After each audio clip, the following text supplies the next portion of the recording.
Welcome back, everyone. In this video, we're going to cover validators on the Helium Network. While I'll mostly cover it from the perspective of Helium hotspot owners, I will get into a little bit of the crypto terminology that I've picked up on. As always, I welcome your feedback on this video and, of course, all my videos, as they help shape the future videos that I make. All right, let's get to it. What are validators? So this definition comes directly from the Helium's website, so I just want to read it just as it is. Validator nodes are a new entity on the Helium blockchain that will perform the work of the consensus group, including verifying transactions and adding new blocks to the blockchain.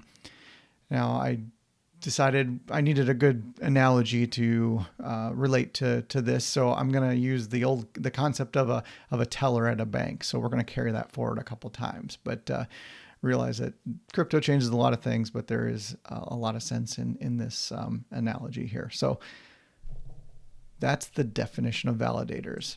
So let's look at it from what we know right now and what hotspots are today. So we have multiple hotspots, gateways, whatever you want to call them. We have Nebra, the Rack, Bobcat, Curlink, and then of course FreedomFi is coming. And there's been much more mentioned to date. So these are just a few, but I also want to highlight the manufacturer applications from this long list that I've already covered before, and I probably butchered a lot of those names. So I'm not going to go over those. But all of these provide some sort of LoRaWAN reception of data. And then there's nuances in there. So as the validators are coming on, this extra stuff which some of these gateways do is changing. So let's break that down. So pre-validators, so the world that we have known so far, it breaks down into the hotspot and then these weird packet forwarders that we've kind of heard about a little bit. And I wanted to break this down as far as functionality. So I like those kind of things that they do between different versions of software. So I'm going to kind of talk about these capabilities. And so focusing on the hotspot that we know right now, we'll get to the other parts. But the hotspot we know and love all today, it stores the blockchain on it. And then it participates in consensus. And many hotspot owners have hit consensus and really enjoyed that, perhaps multiple times. And this has been a very fun event in the blockchain as they get lots of rewards and lots of HNT. They also did challenges across the peer-to-peer network. So one hotspot would tell another one, hey, you need to emit a signal, and then we'll see who verifies that you sent your signal. And so what's the hotspot today would do. And then what I want to call this is like a geofence-based proximity score. If you've heard of anything about all the hexes or anything like that, it really means that hotspots can't be too close together. We want to spread them out because there's no sense in stacking them up together just to provide a very small coverage. So more coverage is a better chance to help the network grow and get devices online that can transmit those signals. So we really want to get them to play nice with each other and spread out to provide that maximum amount of coverage. So that's where this, I call it a geofence because it kind of is, but this proximity score relates to earnings. How if the hotspots are too close together, then their proximity scores will lower, and that will affect more than, or both hotspots or all the hotspots that are too close to each other. And there's a calculation for that as well. Now, we also primarily earn our HNT using proof of coverage. So that's this witness and beacon activity. So when a hotspot hears another hotspot emitting a signal, or the hotspot is challenged and then emits a beacon, which other hotspots would verify. And the primary reward on that is for the witness activity. So a hotspot hears information from another hotspot. That's what is more rewarded than the transmit section of this whole witnessing and beacon part. So the beacon part is paid a little bit lower, whereas the witnessing is higher because you're receiving the data. And then of course for just emitting any amount of data, IoT data, when that is received by a hotspot, then you would get paid in HNT and data credits would be consumed at that point. So this is the hotspot that we've been very much aware of up until this point. And then we started hearing about these things called light gateways. And it became very difficult to kind of differentiate these. This was very confusing for a lot of people. And so trying to break this down in simple terms is basically a light gateway does all the things that a hotspot does, but it doesn't store the blockchain and it doesn't do the challenging across the peer-to-peer network. And this is getting into why validators are necessary. And then there's this thing called a packet forwarder. Actually, let me go back to the light gateways. So the light gateways, what they will do, they'll still do the witnessing and beaconing. They're going to have the proximity score based stuff, and they're also going to receive the LoRaWAN data as well. So that's really important to understand that it still does some things, but not all the things of a full gateway that we know today. All right, now onto the packet forwarder or data spot. I'm just going to call it data spot. I don't know. I can give it a name, right? It's probably trademarked somewhere and then I can't use it. I don't know. So this data spot is meant only to receive LoRaWAN data. The cool thing about this is that there is no geofence-based proximity score. So you can have these stacked up as much as you like because it's based on receiving of data. So if you have a hill on your property, but you still want to receive data at the bottom of the hill and the top of the hill, but you need to have some way of doing antennas, you'd want to definitely have some sort of packet forwarder at one part of your property and then the actual gateway or hotspot at another part. Both would receive data, of course. So that's the pre-validator differences. So what happens as validators come online? And that's what we'll see in this right-hand column. So once validators come online, that means that it moves the blockchain to the validator, and then also validators would do consensus. Also, they would do the challenging across the peer-to-peer network. And we'll talk about that in a little bit, but it's a really interesting thing that will help the network out actually a lot. So also the hotspot the hotspot and the light gateway are their definitions are actually kind of merging. Since the blockchain storage and stuff is going away, then you would see all of that, all the kind of the unique parts of the light gateways and the full hotspots merging together. So there really won't be any differences between them going forward. And this has a lot of good things coming forward that I'll talk about.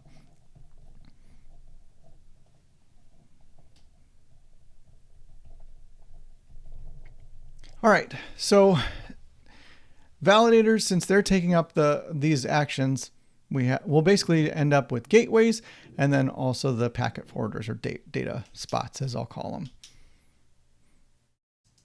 So when you simplify that down, you're really going to get these three things here happening. You're going to have the hotspots, gateways, miners, whatever you want to call them. That will just be one category. Then you'll have these data spots, which will only receive LoRaWAN data. So the data spots won't do the proof of coverage and won't mine HNT as we understand primarily today. Just remember that is due to proof of coverage. And the proof of coverage is just making sure that there are other things that can send signals and then receive that elsewhere in the network. So that the end game really is these data spots. I think one could even think that long term, everything's going to be a data spot, and you won't even have these hotspots or gateways or miners or whatever you want to call them. That I don't know that for sure, but that is a possibility as we get way into the future. But of course, we'll need validators the entire time that this is happening. So validators, let's talk about this for a little bit. So the way I envision this was just picture this bank vault, and inside the vault are safety deposit box, which contain only money. So this is what crypto balances and such would exist in here. So these validators are non-biased cross-checkers of blockchain data. They're acting like a bank teller that supervises who has access to every safety deposit box, and then verifying the contents inside have either not changed, or they have changed as multiple parties called validators agree they have. I'm going to say that last part again, that they verify the contents inside the safety deposit box have either changed or not changed as multiple parties agree they have. And those multiple parties are what we're using as validators. And that process of when they agree from multiple perspectives that the blockchain has integrity, that process is called consensus. So with this comes this term staking. Now, consensus is used to take part in coordination across hotspots, like I said, but that's kind of in the past now, or will be very soon, as it will require these validators to have to exist in the cloud. And that is, think of Amazon Web Services. Let's see here, what other ones? Azure. Akash is one, I think I'm saying that right, is a decentralized cloud hosting platform that they just announced with a Helium partnership. So that'll be interesting going forward to watch how they do it. And there's even a guide posted on that. So, but staking is the activity of putting up these tokens to back the validity and longevity of a validator to perform consensus on Helium. So it has to take a high amount of HNT because it's such an investment, because they want it to maintain its integrity for a long time. And the number of blocks that it will have to be present right now, I think, is about 250,000 blocks. There are some proposals in place to reduce that, maybe half it. We don't know yet. That will be shaped per the community guidance as we go forward. So that will determine how long a validator has to be staked for. And for those new to crypto, and I might be taking this a little bit out of context here, but from where I'm at right now, it's like a CD from a bank. When you purchase the CD, the bank would take that money, and then of course you would earn interest over a period of time. Now with crypto, there's this mechanism called non-custodial staking, so that you can support the validator that you choose, and then the custody of the tokens can be flexible. Now, exactly how all that works, I'm not exactly sure yet. This is the more exciting part of learning this new world. And there's plenty of videos out there. If you have videos that you'd like to recommend on this concept of non-custodial staking for my audience, please drop them in the comments below. I'd love to take a look at that. So how much money can you make staking? Well, this is, again, per Helium's website. You can see this here at helium.com/stake. And they're estimating that it could be as high as 360% APR. Well, that's a lot. And that's assuming 10K per node. Now, if you don't have 10,000 HNT to put up for a validator, there are companies that are doing some sort of shared validator staking. And so it would be like you and a couple of your friends put together enough HNT to sponsor a validator or stake a validator, and then you would participate in that consensus. There are still a lot of stipulations around that, so you want to make sure that your validator stays online, because that 10,000 could be less. So you end up paying back the network if you have any downtime. So this isn't for the faint of heart. If you're running a validator, you really got to know what you're doing. All right, so let's get back to this hotspot owner impact. The pros, and there's more than I just than I just listed here that I thought of actually as I was doing this filming. So the pros are, of course, you're going to have steadier coverage analysis and rewards. You're going to see less bumps in the blockchain as these validators get really up to speed and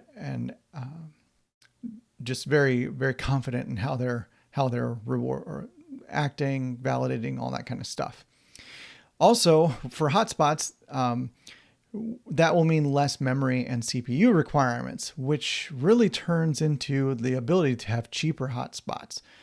So in the event, I mean, I've heard some things that they're thinking about $100 hotspots before the end of the year. So for the price of one hotspot today, a little later in the year, you can get 4 for the same amount. And then it'll actually be a lot better for the network and for lone wolves, which I'll talk about in a little bit, that you'll be able to purchase an even higher number of these hotspots for the same amount of money and then grow your network around that. So that'll be a great thing there. And of course, there's potential for extra validation capabilities on either the gateways themselves, if they do have that more processing power, or to move that off to validators as well. Because the validators are supposed to be very capable machines with high amount of CPU processing power and storage and all that kind of stuff. Okay, so what are the cons? And some people are a little bit more frustrated about this, is that 6% of the HNT minted now, or as validators come online, that's going to go to the validators instead of the hotspot owners. And that's part of the advantage in staking and getting those rewards, is that that's where the HNT comes from. Now, some people could be really bummed about that 6%. We were getting it before. Granted, it was a lottery system, but now it's being kind of completely taken away. So that is a tough one that for some people to swallow. But this had to happen. The con, or really the reality is, if we wouldn't have had validators, the network would continue to slow down as it growed to the point where we can't maintain steady analysis on coverage and have steady rewards. So it would have just been, and we saw this from time to time anyways, the blockchain would stall out, or consensus groups would get stalled, and then it wouldn't be able to dispense rewards as quickly or at all in some cases. And so it just slowed down everybody's ability to make HNT. So really, I don't even view this as a con, because we're going to actually have the steadier rewards in there anyways. Now, there was a special podcast talking about validators and light gateways that was talking about this rewards for challenges, maybe going to the validators. Maybe the community could kind of suggest that, well, no, those challenges, rewards, those should actually go to the lone wolves, because they're not going to be making any more. And that goes to my next point, is that lone wolves ultimately will make zero HNT. And I can say that with all the fact that that's what's going to happen unless data is received. And that effectively makes a lone wolf like a data spot. And so I'll get to that in a little bit as far as one tip there. But if the community maybe suggests that lone wolves should get rewarded as well. I mean, for my setups that I've had, I had pretty much the exact same setup in 2 locations, and one was a lone wolf and one was not. And the lone wolf was making whatever, really small amounts of HNT, but it would still make HNT, whereas the other one would make a lot of HNT.